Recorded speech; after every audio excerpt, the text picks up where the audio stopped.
Similar pattern જોવા મળી રહી છે સાંઘી ઇન્ડસ્ટ્રીઝમાં. અહીંયા બે લોકો છે, અંબુજા સિમેન્ટ એટલે બેઝિકલી ગણો તમે અદાણી અને રવિ સાંઘી. આ બંને OFS દ્વારા હિસ્સો વેચી શકે તેમ છે. 3.52% હિસ્સેદારી વેચશે અને 2.36% હિસ્સેદારી અંબુજા સિમેન્ટ વેચશે. હવે પ્રમોટર રવિ સાંઘી જે છે તે 1.16% હિસ્સો વેચી શકે છે.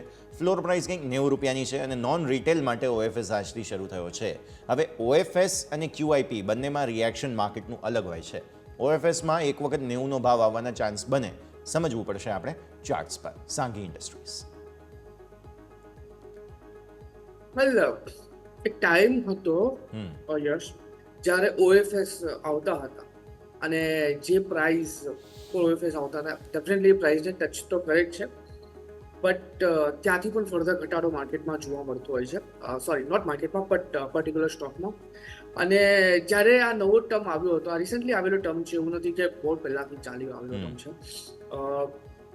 જ્યારે તમે જોયું હશે OFS, કાં તો તમે NMDCની વાત કરો, સ્ટીલની વાત કરો, આર્કોમની વાત કરો, જેટલા પણ સ્ટોક છે જેમાં OFS આવી ચૂકેલા છે, એ બધા જ સ્ટોક OFSના પ્રાઇસ પર આપણને જોવા મળ્યા હતા. ભલે નો ડાઉટ 15-20% પ્રીમિયમમાં ચાલતા હતા, પણ OFS ડિસ્કાઉન્ટ પર આવ્યું હતું અને OFSના પ્રાઇસ પર આવ્યા હતા અને ત્યાંથી ફર્ધર ઘટાડો પણ આપણને જોવા મળ્યો હતો. કેમ કે OFSના મતલબ એ છે કે માર્કેટમાં ફર્ધર લિક્વિડિટી વધશે, સ્ટોકની ક્વોન્ટિટી વધશે સ્ટોકની, અને જ્યારે લિક્વિડિટી વધતી હોય છે, ક્વોન્ટિટી વધતી હોય છે, ત્યારે એક નેગેટિવ ઇમ્પેક્ટ ક્રિએટ થતી હોય છે ટાઈમિંગ માટે, અને એના વિશ્વ ફર્ધર ઘટાડો પણ આપણને પર્ટિક્યુલર સ્ટોકમાં જોવા મળતો હોય છે. એક બહુ સીધો સિમ્પલ દાખલો જો આપું, જ્યારે સપ્લાય વધે તે વખતે સ્ટોકના પ્રાઇસ આપણને ઓછા થતા જોવા મળશે, અને જ્યારે ડિમાન્ડ વધે છે તે વખતે આપણને સ્ટોકનો પ્રાઇસ ઉપર આવતા જોવા મળશે. અત્યારે જે થઈ રહ્યું છે સાંઘી ઇન્ડસ્ટ્રીઝમાં, સપ્લાય અત્યારે માર્કેટમાં વધશે એટલે કે ક્વોન્ટિટી માર્કેટમાં આવશે, અને જ્યારે ક્વોન્ટિટી માર્કેટમાં આવશે તો તમને બી ખબર છે કે સ્ટોકમાં એ લેવલ પર આપણને નેગેટિવ મોમેન્ટમ જોવા મળી શકે છે.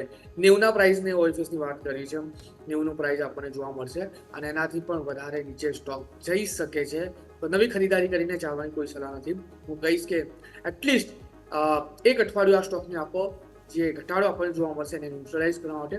પણ હું એ પણ જરૂરથી કહું છું કે જે લેવલે જે દિવસે આ સ્ટોક ન્યુટ્રલાઇઝ થયો ત્યાંથી અગેન આપણને આ સ્ટોકમાં બાઉન્સ બેક જોવા મળશે અને 115-118 સુધીના લેવલ આપણને અગેન આ કાઉન્ટર બતાવવા માટે સક્ષમ છે.